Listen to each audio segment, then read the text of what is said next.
Over the past few weeks before spring break, we've been focusing on direct instruction. Today, when I was in your class, it was great to see before students jumped into practice, you asking one conceptual and one procedural question prior to the independent practice. What was the impact of that on their practice?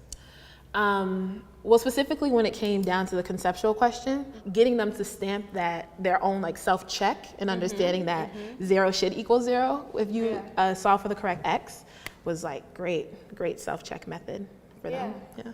I noticed that as well. There were less hands during that time. Students had, which led to students having a more sustained practice time. So great job. Thank you. It's really good to see. So now that we've set students up to successfully tackle the IP, I want us to start to think about what we do, how we use data during independent practice. Okay. So specifically today, I want to focus on aggressive monitoring. Okay.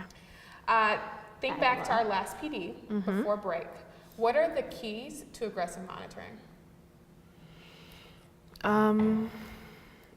I would say that the main focus would be to collect data, like in the moment data, just to get a feel of like, I think where your class is at.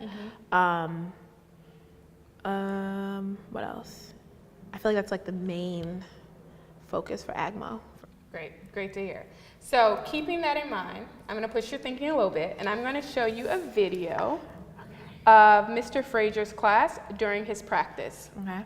And I want you to think about what is Mr. Frazier saying and doing to ensure that student papers look like his exemplar, and what impact does this have? Let's write that question down.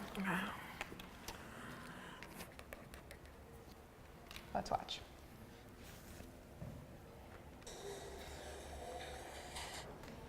What'd you notice? Okay, so I have a couple of things. He announced before they started, I'm going to be checking for certain things. Okay. And then he said, the first thing I'm going to be looking for is amplitude and midline. He announced that there won't be any hands during that first round for students to refer to their notes. He was physically collecting data on his clipboard per round, I think. And then for his next round, he like announced what he was looking for the next time. So first time it was amplitude and midline, and the second time he was looking for range. What do we call that? Laps? Naming the PD, labs. yeah.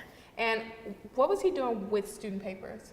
He was physically coding them. So like, as he was going around per round, I don't know what the actual codes were, but he was either checking and circling, but each round he knew what he was looking for and was like, okay, yes, this is right, or no, go back. What impact do you think this had on student learning? Well, it's definitely something that I need to work on, which is the actual physical collection of data. It allows kids to kind of have like a flow of a thought process out loud of what their work should look like, which is the exemplar. Absolutely. So thinking about your own practice, you just mentioned a little bit of this. So when you think back to your independent practice today, what is the biggest gap between your practice and what you did today and what you just saw Mr. Frazier do? I think my two biggest areas of concern or two biggest areas of growth would definitely be a code per round and then what I'm looking for per round. Okay. And what should you do with that code while you're walking around? Marking it on kids' papers. Marking on kids' papers. Yeah. And in order for you to think through that code, what should you have prior to? An exemplar. So if I'm looking at the exemplar, then I should know exactly what my round should be. So let's put all this